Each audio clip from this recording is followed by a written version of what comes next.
उनको खुजली इस बात की मची है कि साहब झगड़ा तो हो रहा है ईरान के इजराइल के बीच में, और वो बीच में ना अपनी टंगड़ी घुसाए पड़े हैं। भाई अगर इतनी दिक्कत है तो आप बैठ जाओ जहाज में, जब जहाज लेने जा रहा है वहां ईरान में फंसे हुए भारतीयों को, तो जहाज में बैठ जाओ और चले जाओ, और जाओ लड़ो ईरान की तरफ से, लौट के आ जाओ। लेकिन किसी दूसरे दो देशों के बीच में झगड़ा हो रहा है, और उस झगड़े का अगर हमारे देश में कानून व्यवस्था पर कोई असर पड़ेगा तो हम फिर इलाज कराएंगे बहुत बढ़िया वाला। कहीं पर किसी भी प्रकार का किसी नमाज में, अलविदा की नमाज में या जुमे की नमाज में, कोई भी किसी प्रकार के किसी देश के विरोध में, किसी के विरोध में कोई स्लोगन, कोई पट्टी, कोई नारा, ये नहीं होना चाहिए। हम हिंदुस्तानी हैं, हम भारतीय हैं, हम यहाँ सुकून से रह रहे हैं। दो देशों के बीच में, चार देशों के बीच में जो लड़ाई हो रही है वो उनके अपने अंतर्राष्ट्रीय मुद्दे हैं, वो जानेंगे उसके लिए। लेकिन कोई आदमी आए साहब, 10 आदमी खड़े होकर छाती पीट रहे हैं, हाय हाय हाय साहब ईरान को मार डाला, ईरान को मार डाला। अरे भाई इतना वो है तो चले जाओ ईरान, इसको जाना। लेकिन ये चीजें बिल्कुल हम बर्दाश्त यहाँ नहीं करेंगे कि हमारे यहाँ आके कोई भी आदमी अपने देश में आके यहाँ कोई फिजा बिगाड़े। है कुछ लोग ऐसे, एक दो जगह, एक दो कस्बों में लोगों ने इस तरह की हरकतें की हैं।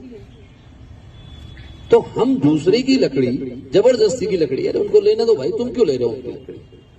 अगर ईरान के और अमेरिका के बीच में कोई विवाद है या कोई दूसरे देशों के बीच में विवाद है तो वो अपना सुलझा रहे हैं। अगर जरूरत पड़ेगी तो हमारी सरकार का काम है वो देखने का। लेकिन हम इस तरह से कोई ऐसा काम करें जिससे लोकल लेवल पे स्थिति खराब हो जाए या लैंड ऑर्डर की समस्या आए, आपस में कोई वैमनस्यता आए, कुछ आए, तो वो चीज कतई बर्दाश्त नहीं होगी। ये चीज आप सबको एक बार बता दीजिएगा। और पुलिस फिर वहां तक इलाज करती है कि जहां वो पोस्टर छपते हैं ना, जहां वो स्लोगन लिखे जाते हैं, फिर उन तक का इलाज होता है। तो ऐसी सिचुएशन ना हो। प्यार और सौहार्द का त्योहार है, मीठी सिवैयों का त्योहार है, तो जरा से उसमें मिठाई में कड़वाहट 1 मिनट में घुल जाती है, तो ऐसा किसी आदमी को भी ऐसा मत करने दीजिए।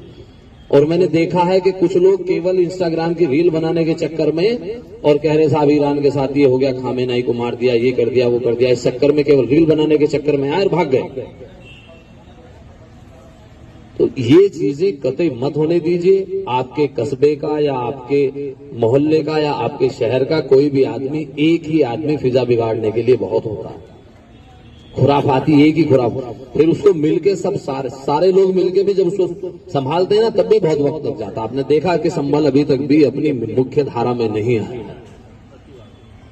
तो ये चीज जो मैंने आपको तीसरा बिंदु बताया है, इस पर आपको विशेष ध्यान देने की आवश्यकता है। किसी को भी, ऐसे व्यक्ति को कोई ऐसी चीज मत करने दीजिएगा, वो चाहे किसी देश के खिलाफ है, कुछ भी है, ये हमें मतलब नहीं है, उनका मुद्दा है वो जान, हमें किसी बात से मतलब नहीं। बांग्लादेश में क्या हो रहा है या कहाँ क्या हो रहा है वो उनके विषय है, हमारे विषय थोड़ी ना है। या साहब ईरान में खामेनेई को मार दिया, या अमेरिका तो साहब अत्याचार कर रहा है, ये कर रहा है। अरे भाई 56 कंट्री है, इस्लामिक कंट्री, वो सब कर लेंगे अपना।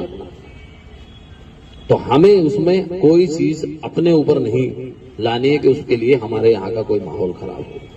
ये चीज बिल्कुल आप लोग ध्यान रखिएगा। एक अगला विषय ये है, एक थाने में संभल के सर्किल में ये विषय आया था कि साहब कह रहा हूँ